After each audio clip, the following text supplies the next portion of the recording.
Hey there, Agile Adventurer. Just a quick question. What if, for the price of a fancy coffee or half a pizza, you could unlock over 700 hours of the best Agile content on the planet? That's audio, video, e-courses, books, presentations, all that you can think of. But you can also join live calls with world-class practitioners and hang out in a flame war-free and AI slop-clean Slack with the sharpest minds in the game. Oh, and yes, you get direct access to me, Vasco, your Scrum Master Toolbox podcast. No, this is not a drill. It's the Scrum Master Toolbox membership. And it's your unfair advantage in the Agile world. So if you want to know more, go check out scrummastertoolbox.org/membership. That's scrummastertoolbox.org/membership. And check out all the goodies we have for you. Do it now. But if you're not doing it now, let's listen to the podcast. Hello, everybody. Welcome to one more week of the Scrum Master Toolbox podcast. And this week, joining us from beautiful and I hear rainy UK is Stuart Tipples. Hey, Stuart. Welcome to the show. Hey, Vasco. Thanks for asking me. Absolutely. So Stuart is what he calls an agilista, a coach, a Scrum Master, Agile delivery, but also husband, dog dad, and a Star Wars nerd, positive disruptor. And he's also passionate about helping teams and individuals build and ship awesome products to their customer. You can also follow Stuart at his blog, urebelscrum.com. The link is in the show notes, so make sure you check it out. So, Stuart, that was a short intro. Tell us a little bit more about yourself and how did you end up becoming a Scrum Master? Yeah, so how did I become a Scrum Master? I think I follow the pattern of many fellow Scrum Masters in that I kind of fell into it. I'll say face first, right? I'll say I was looking forward. More truthfully, I probably fell into it ass first, if I'm honest. But like many of my colleagues and Scrum Masters that I talk to in my broad network, I followed quite a recognizable path. I had spent many years in project management, so more traditional waterfall sort of methodology, and was kind of autopiloting it on it, if I'm honest. It can become very static in its approach. And there was a shift in British Telecom, where I spent sort of many years of my sort of professional life. And there was a shift towards trying to adopt a more agile way of working. It was limited to quite a small area. It was predominantly the digital arm of BT that was interested in it. But it was very much literally a chat with my boss, and it was almost as straightforward as, right, you're a Scrum Master now, and this is how we're working, right? Like zero preparation. I mean, in fairness, they put me through the CSM course, but again, as you know, as everybody watching this knows, that sort of 2 to 3 days is great, but it by no means is it basic training for the real world that you're about to sort of go into, right? So I did again what I think a lot of us do, right? I Googled it. I did a lot of reading. I found a few good books, and I started to try and reach out and build a network and talk to people. And, I tread water for a bit. I failed spectacularly very early on. We'll talk about one of those in a second. Yeah. And, but I survived. And eventually I got to a point where, dare I say, I think I eventually thrived, right? And this has become something that, I'm super passionate about and sort of love talking. Great to hear that passion, Stuart. When you were doing that research, like what are one or two resources that you would say, oh, that really helped me during my, let's say, sink or swim experience with Scrum Mastering? So it's really interesting, right? Because I think now, I think it's much better for new Scrum Masters to find it, because there are podcasts like your own. There are many more sort of blogs. I mean, even just spending a bit on LinkedIn now, right? There are so many people that are sharing really good learning. Truthfully, back then, it wasn't great. There were a few sort of ebooks of varying quality. I think where I really benefited was throwing myself into LinkedIn and growing that network and finding that sort of network of Scrum Masters that were kind enough to sort of share a bit of their wisdom and share a bit of their experience. And I try and do the same now with my blog and with a lot of the sort of the content I sort of post and share. Yeah, so I'm going to put it out there that we have a cozy and friendly community here on the Scrum Master Toolbox podcast. So if you're interested, just DM me on LinkedIn and we'll get you into the Slack and start having a conversation without those templated AI slop posts that we're seeing all the time now in the on LinkedIn. All right, so but we're talking about real people here, and you are the person we are learning from today, Stuart. So of course today's Monday, so we explore one of those fail Monday stories, obviously. So tell us a little bit about the context, what you were doing, kind of company, what kind of context, the team size, and so on. But what happened? Like, walk us through those let's say those preluding steps, the conversations, the events that happened before you actually discovered that you had committed a failure. Yeah.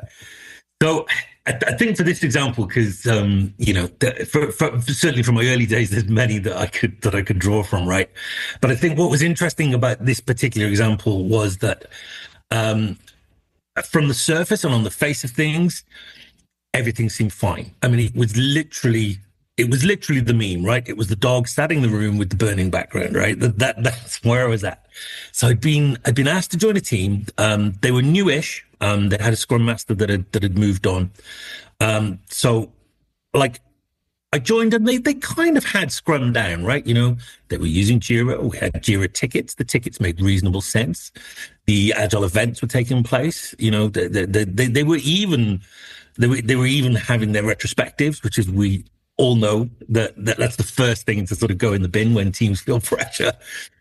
So on the face of it, it really seemed fine. So my work at the time, I thought, well, I just need to tighten this up. I'll inject a bit of life, you know, try and inject a bit of passion, a bit of humor, and sort of get these guys sort of enjoying sort of coming together as a team, which was the bit that I felt that was lacking. What I discovered the more time I spent with these guys was that we were doing what I sort of call it's that agile cosplay, right? It's that performative theater. We as a team, we're doing the agile events, right? We're hold them, they're there. You know, we're having the daily syncs. We've got the reviews, you know, occasionally stakeholders are showing up and giving feedback. Like, it's all happening. But the more time I spent with them and the more time that I sort of started to get embedded into that team, I kind of noticed, first of all, this team is nothing more than a feature factory, right? They are getting fully formed requirements given to them. It's essentially go away and build that. They're literally being treated like a sausage machine, just churning out sort of features.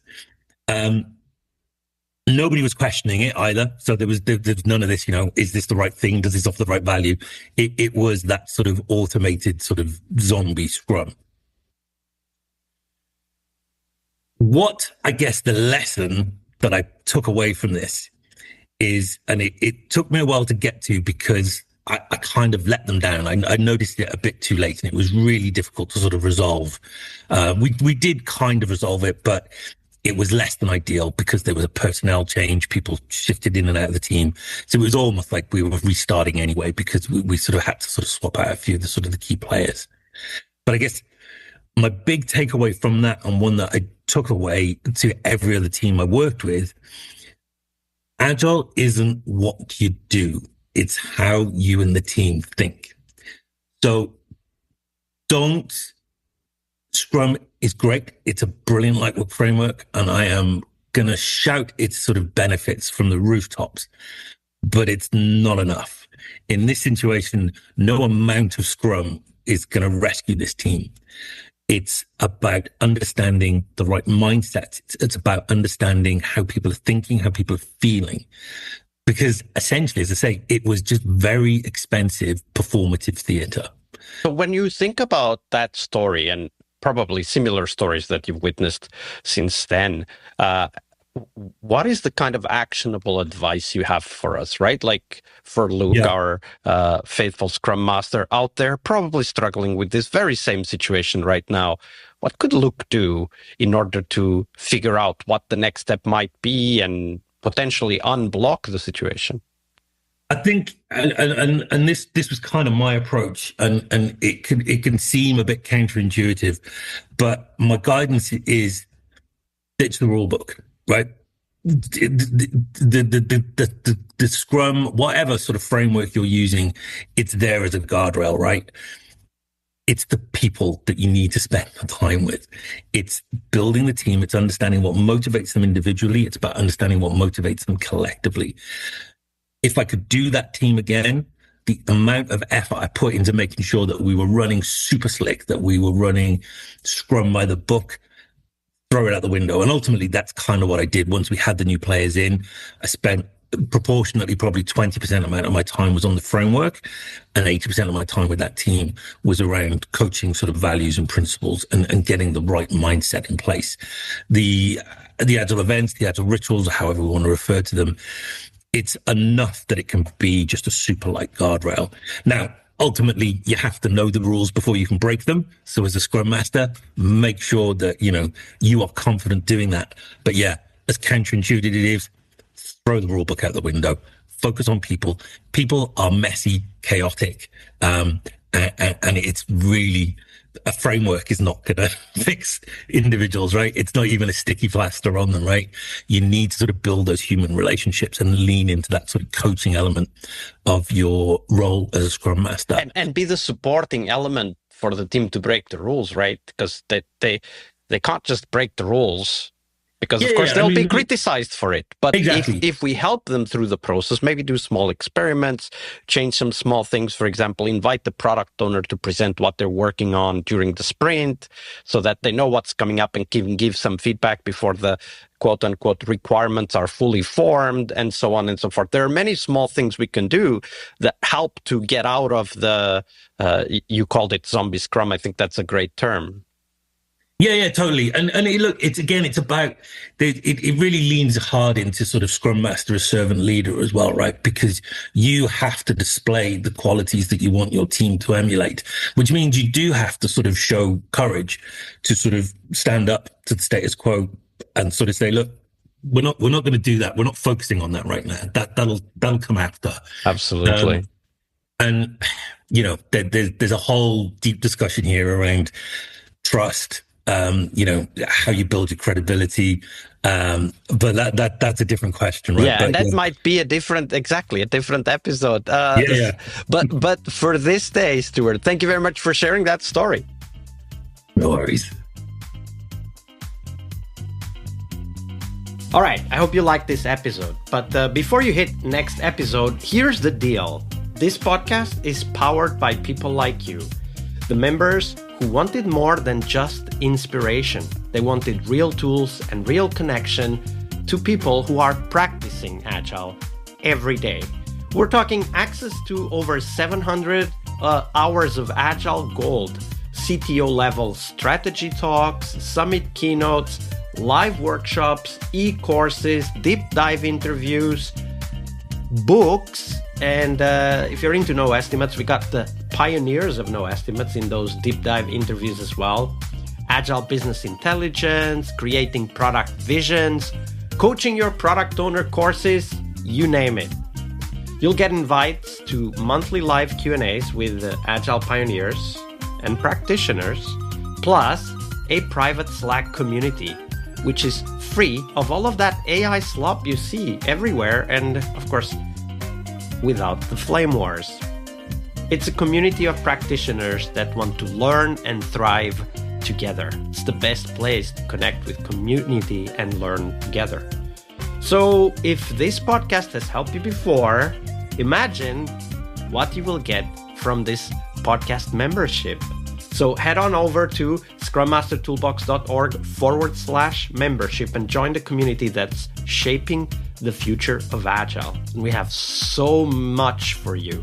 So check out all the details at scrummastertoolbox.org/membership, because listening is great. It's important, But doing it together, that's next level. I'll see you in the community Slack.